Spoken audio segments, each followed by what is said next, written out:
Okay, so I have a couple questions before I start my presentation. One is, am I distracting anyone? Are you distracted by any way by me? Say I'm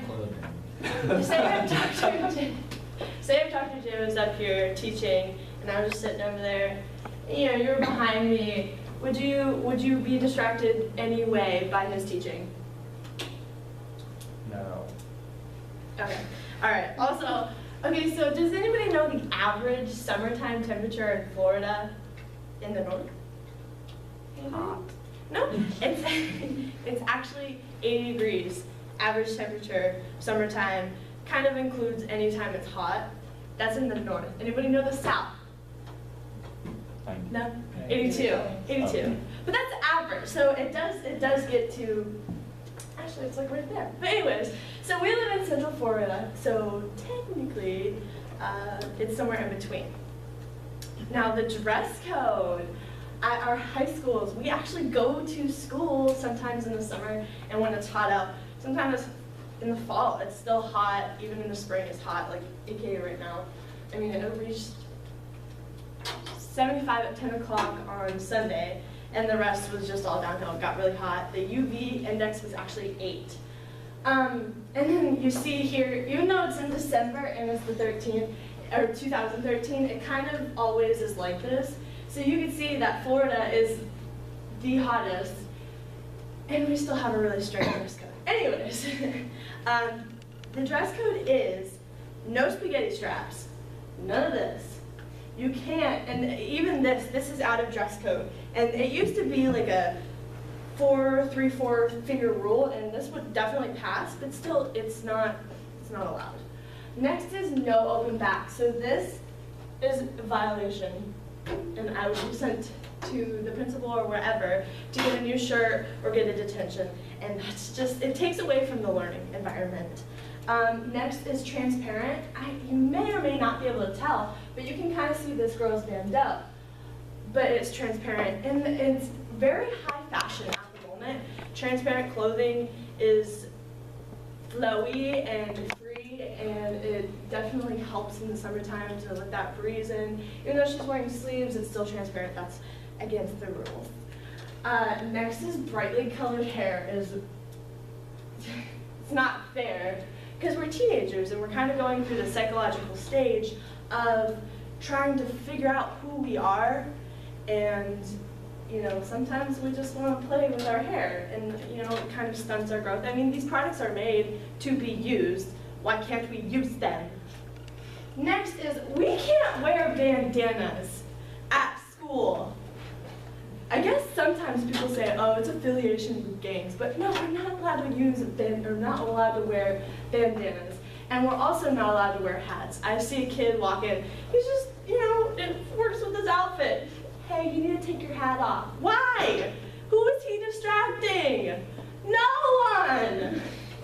I mean, he was adult, look at him. And she's so pretty, look at her. She's smiling, she's wearing a bandana. She's probably not at school, it's probably summertime. That's why.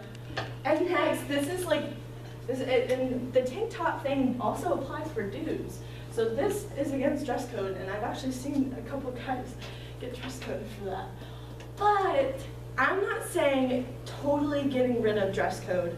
That's not what I'm trying to say. I'm saying to accommodate Florida weather, it should be pulled back, and this should definitely be allowed. I mean, is my boobs hanging out? I don't think so. And I mean, that's not distracting. And we should be more professional and be able to learn. And I know that college has no dress code, and there's a lot of us that are dual enrolled at high school, so why can't we just bring our maturity up and wear less clothing? Also, stores. Stores are selling, these are all top fashions. This is probably the biggest fashion at the moment, high-waisted shorts or friend shorts that are obviously too short, but you know, actually it's not that short. Her booty ain't hanging out. And her boobs aren't hanging out either, but I wore this outfit to school and I've been sent to the office, but I said, But anyways, dress code should not be as strict because this is comfortable, she looks good, and why interrupt the learning environment because somebody's wearing clothing that could be possibly distracting others. I mean, I don't see guys getting boners in class when I wear something that doesn't cover my shoulders. Oh, her shoulder. Oh. It just doesn't happen. And a lot of the stores, there's nothing else that they sell. I mean, this is probably from Forever 21, and I see that everywhere. Charlotte Russe, any of the girl stores that you go to, it's a really big fashion. And if you aren't affected by it necessarily because you don't go to high school or anything, but you might have children someday that you know, they come home from school with sweaty armpits and they smell weird. Why can't they wear what they want to wear? I mean, it's not hurting anyone. Also, there's 1 week out of the whole entire school year that's called Spirit Week, and there's no dress code. I see girls come to school in like bathing suit tops and shorts that come up to here. Oh, but we can still learn that week. Oh, okay, that makes sense. But yes, the average temperature